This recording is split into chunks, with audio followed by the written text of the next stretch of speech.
Qu'est-ce qui s'est passé? Je tenais un micro, j'ai parlé aussi fort que malgré que je parlais si fort, personne n'entendait quoi que ce soit. Et à la fin, il y a quelqu'un qui est venu me voir, j'ai mis mon cabouet.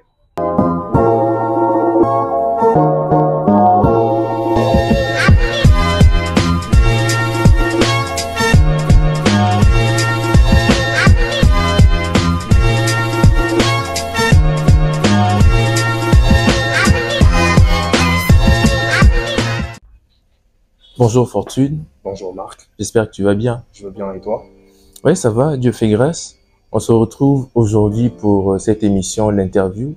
Le but étant de vous aider à grandir dans votre développement personnel et à devenir meilleur. Aujourd'hui, nous avons Fortune Lumea. Nous l'avons invité de par son parcours et ce qu'il a eu à faire dans sa vie jusqu'à présent, malgré son jeune âge. Je viens de vous donner son prénom, mais cela dit, il va se présenter lui-même et nous dire ce qu'il fait dans la vie. Voilà, je suis Fortune Lumea, comme M. Marc venait de le dire. Et outre mon nom, il y a un profil qui décrit un peu ma personnalité. Je suis juriste comptable et en dehors de ce cadre-là, je suis en même temps dessinateur, portraitiste, je peux le dire comme ça, et prédicateur à quelques heures. C'est tout ce que je peux dire de manière brève sur ma personne. À quelques heures. À quelques heures. Voilà, on va essayer un petit peu, dans un premier temps, d'entrer dans ton côté spirituel. Je ne sais pas si tu l'avais vu, mais dans une de mes premières vidéos, j'avais parlé de la dimension spirituelle dans le développement personnel. Pour toi, qu'est-ce que la dimension spirituelle représente? La dimension spirituelle est la base de tout, si je peux dire ça, c'est l'élément même essentiel de la vie humaine. Parce que il est dit que l'homme est un être spirituel d'abord, bien qu'on peut avoir d'autres descriptions autour de cela. Alors, lorsque l'on parle déjà de l'esprit, c'est le centre de l'être. L'homme est tripartite. Dans l'homme, il y a le corps, il y a l'âme et puis il y a l'esprit.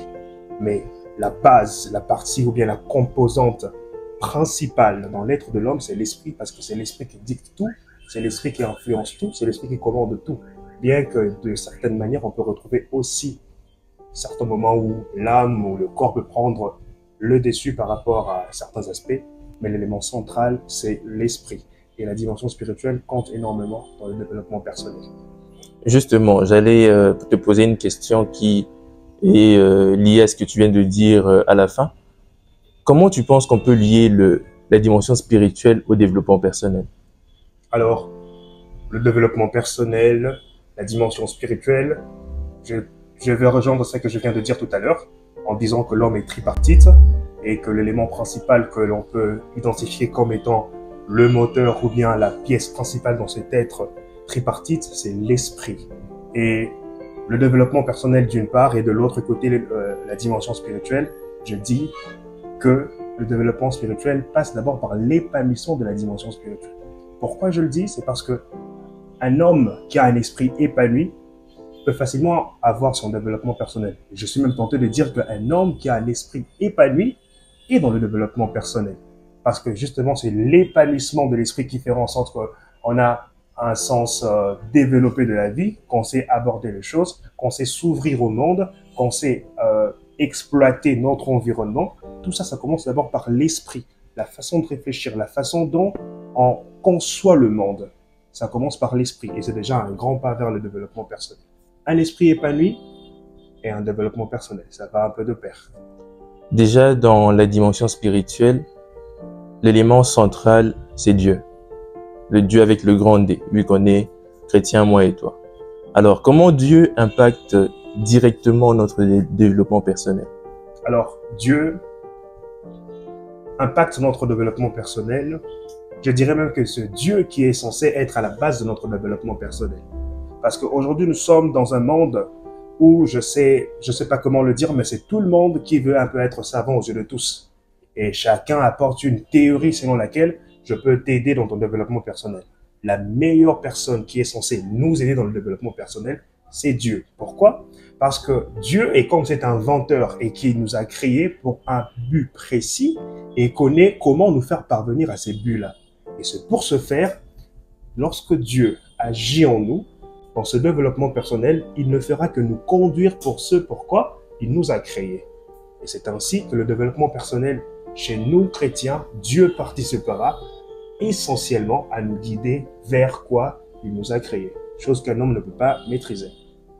Voilà, là tu viens de nous donner une explication qui je pense a été assez claire pour vous. Nous allons essayer de pencher un petit peu dans ce que toi tu es. Là on a parlé d'une généralité, mais on va essayer de se concentrer un petit peu sur toi. Fortune, est-ce que tu dirais que tu as confiance en toi à 100%? Je serais tenté de dire même que j'ai confiance en moi à 1000%, même à 10 000. Vraiment? C'est une fierté. Comment tu sais que tu as confiance en toi?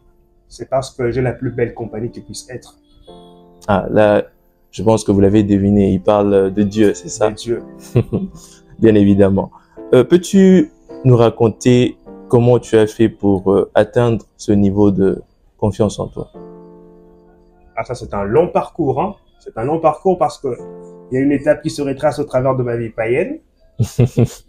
Et puis, il y a un autre parcours qui se passe avec ma vie chrétienne.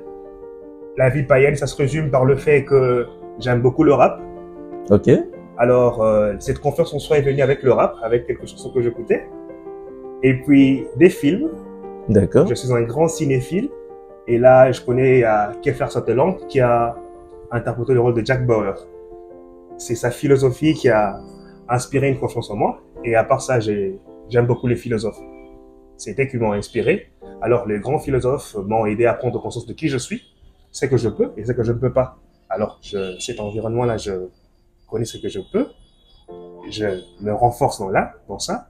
Et ça m'a aidé à prendre confiance en moi et savoir ce que je peux faire et ce que je ne peux pas faire.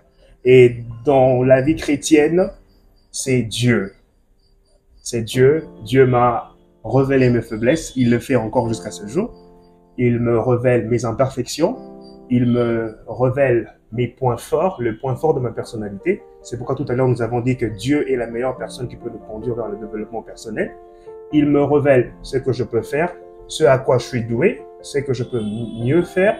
Et c'est dans ça un peu plus que je me lance et ça me permet d'avoir une confiance en moi. Il y a certaines choses que quand tu me dis de faire, en tout cas, je n'hésite pas, je sais que je le ferai. Si tu me demandes de faire un portrait, je n'hésite pas. J'ai une confiance en moi, j'ai une assurance, je sais que je le ferai. Si tu m'emmènes à faire un discours quelque part, crois-moi, je n'aurai pas une très grande fausse, je sais que ça va bien se passer. Parce que j'ai une confiance en moi, je sais que ça va bien se passer. Si t'es faut te rédiger un texte, par exemple, écrire un livre, tout ça, je sais que je pourrais le faire. Mais si par contre tu me demandais de chanter, je ne vais pas le faire. Je ne vais pas le faire. Parce que je sais que je suis très nul en chant. Et là, du coup, la confiance va quitter parce que c'est un domaine qui m'est inconnu et je suis pas dedans.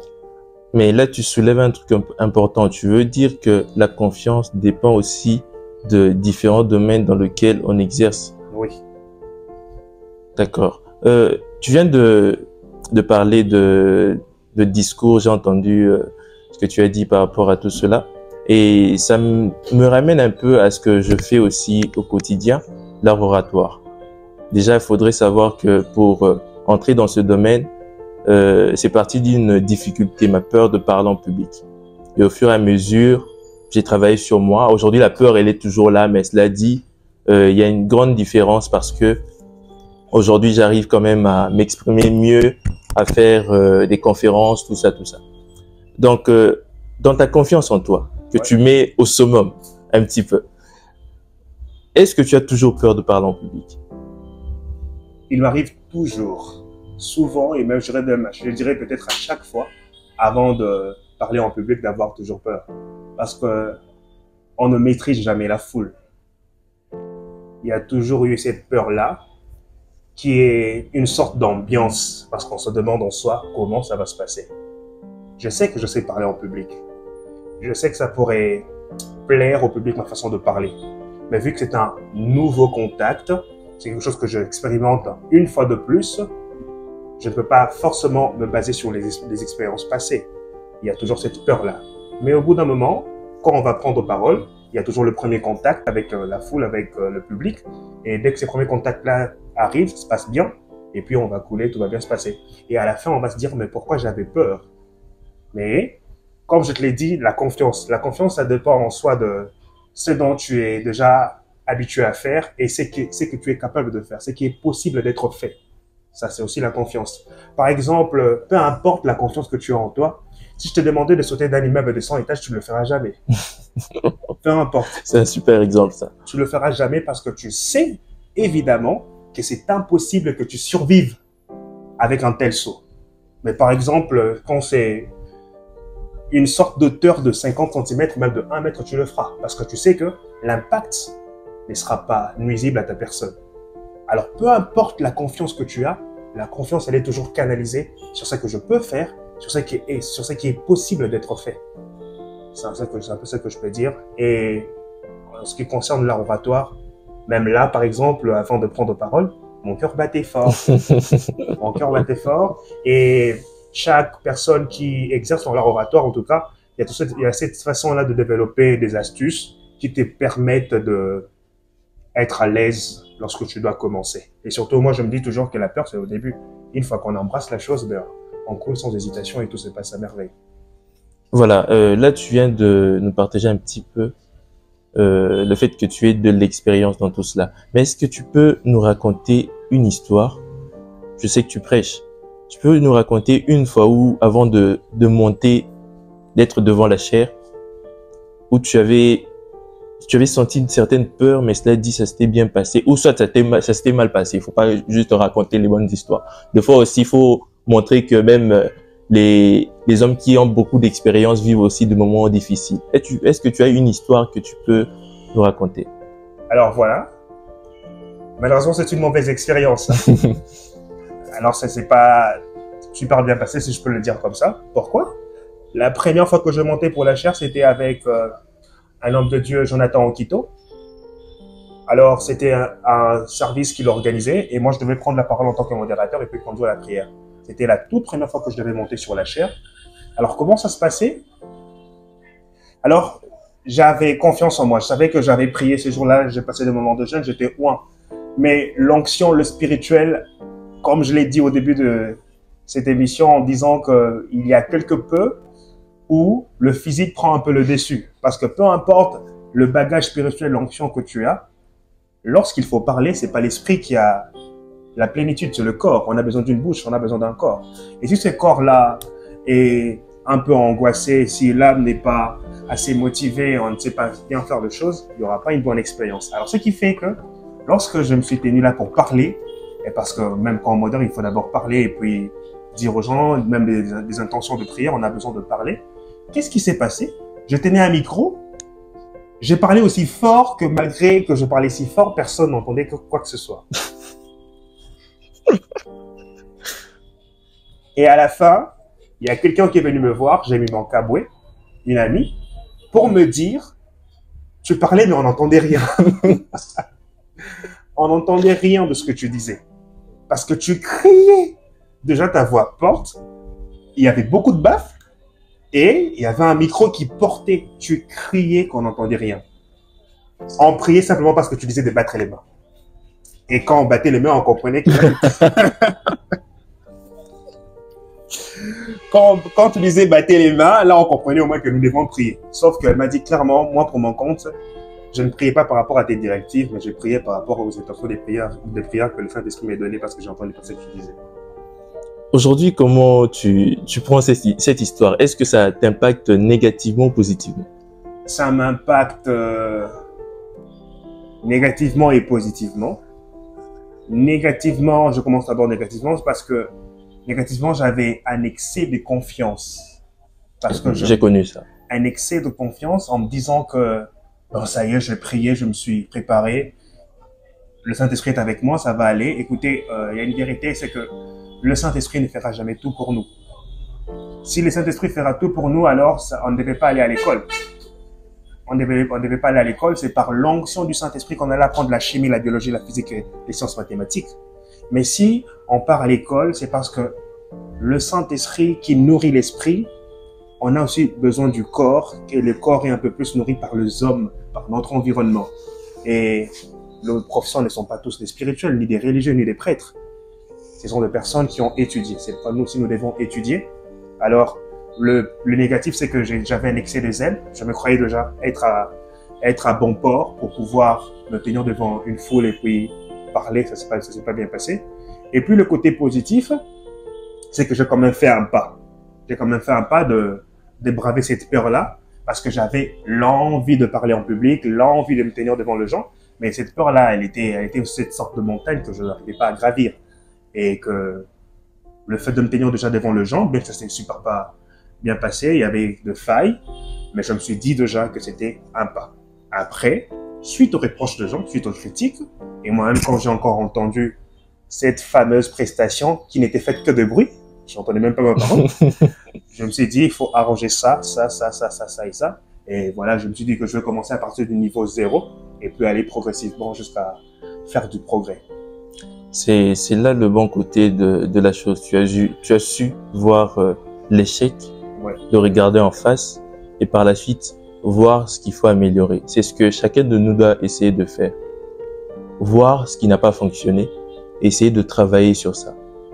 Voilà, nous arrivons presque à la fin de cette émission que j'ai nommée. J'ai pas voulu être trop dans la complication. J'ai juste mis l'interview. Voilà. Nous arrivons presque à la fin de cette émission. Fortune, est-ce que tu peux donner un conseil à tous ceux qui ont peur, pas seulement peur de parler en public, mais peur du regard des autres, peur de l'échec, tous ceux qui ont peur de toucher à leur passion, tous ceux qui ont peur de se lancer dans ce qu'ils veulent faire, justement parce que ils ont peur de par exemple, ce que peuvent dire leurs parents, leurs proches, leurs amis. Qu'est-ce que tu peux leur conseiller pour qu'ils puissent passer ce mur? Parce que la peur, c'est comme un mur. Tant que tu ne passes pas dessus, tu ne vas pas voir de l'autre côté. Qu'est-ce que tu peux conseiller à ces gens? Alors, je commencerai par dire ceci, vu que je m'apprête déjà à me lancer dans ma carrière d'écrivain. Il y a un dicton que j'ai moi-même inventé en disant que l'on commence à vivre dès l'instant où on commence à s'exprimer et à s'affirmer tel qu'on est. Pourquoi je le dis? Parce que il y a deux gens qui ont vécu sur cette terre, qui sont passés comme ça, sans que l'on sache ce qu'ils avaient comme passion, sans que l'on sache, sans qu'on sache de ces personnes-là, c'est qu'elles avaient comme désir, comme idéologie, et ces personnes-là sont passées comme ça. Pourquoi je veux le dire? Au travers de l'art oratoire, on apprend à s'exprimer. On apprend à mettre le monde en contact avec ce que nous pensons. Le monde des pensées est comme l'univers. Il y a tellement de choses. Et avec l'art oratoire, on a la possibilité de mettre les hommes en contact avec ce que nous pensons, notre philosophie, notre façon de concevoir les choses, notre conception du monde, la façon dont nous voyons le monde. Peut-être nous aimerions que le monde soit idéalisé. Tout ça, c'est d'abord en nous. Mais seulement, cela peut sortir de nous par une canalisation qu'on appelle s'exprimer. Alors, pour toutes les personnes qui se disent que je ne parlerai jamais, je préfère garder mes idées pour moi, elles sont comme mortes. La vie, on ne la subit pas seulement, la vie, on l'influence aussi. Et moi, je pense que nous pouvons influencer la vie aussi par le fait de dégager ce que nous pensons. Socrate était un homme, Jésus était un homme, Einstein était un homme, et ces hommes ont dégagé leur façon de penser. Nous ne sommes pas dans une époque où les philosophes ont complètement disparu, la philosophie c'est tout le jour. Et moi, dans ce que je fais, je libère ma façon de penser, ma façon de concevoir les choses. Et si c'est peut-être contradictoire, je ne me préoccupe pas trop de ça. L'essentiel est que j'ai exprimé ma façon de penser. Et je dirais à toute personne qui me suit, enfant, jeune, adulte, vieux, il faut que le monde sache comment tu penses, comment tu appréhendes la vie, comment tu conçois les choses. C'est important. Et quelqu'un a dit qu'on sait identifier un homme par rapport à ses idées. On ne sait pas qui tu es parce que justement tu ne parles pas. On ne sait pas qui tu es parce que justement on ne sait pas à quoi tu penses, quelles sont tes idées. C'est pour cela qu'il y a des gens qui sont facilement combinés vers d'autres choses sans pour autant elles-mêmes se dire qu'est-ce qu'elles veulent réellement. Une chose est de vouloir quelque chose, une autre est d'exprimer concrètement le désir de vouloir cette chose-là. Alors toute personne qui me suit est appelée à exprimer ses idées, à parler, à apprendre tout ce que nous avons tous appris. Ma façon de parler, je suis pas né avec. J'ai appris à parler.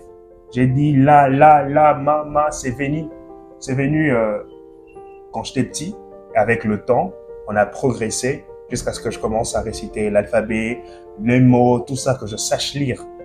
Aucun d'entre nous n'est venu dans ce monde ne sachant lire. Alors si on a appris à lire, on peut apprendre à parler, on peut apprendre à exprimer sa façon de concevoir les choses, on est capable de faire comprendre aux autres sa volonté et ne pas se faire piétiner tout le temps par les idées des autres. Voilà. Merci Fortune pour ces bons conseils que j'espère que vous allez ancrer en vous et surtout que vous allez passer à l'action parce que écouter c'est bien, mais agir c'est beaucoup mieux, croyez-moi. On se retrouve prochainement pour cette émission d'interview.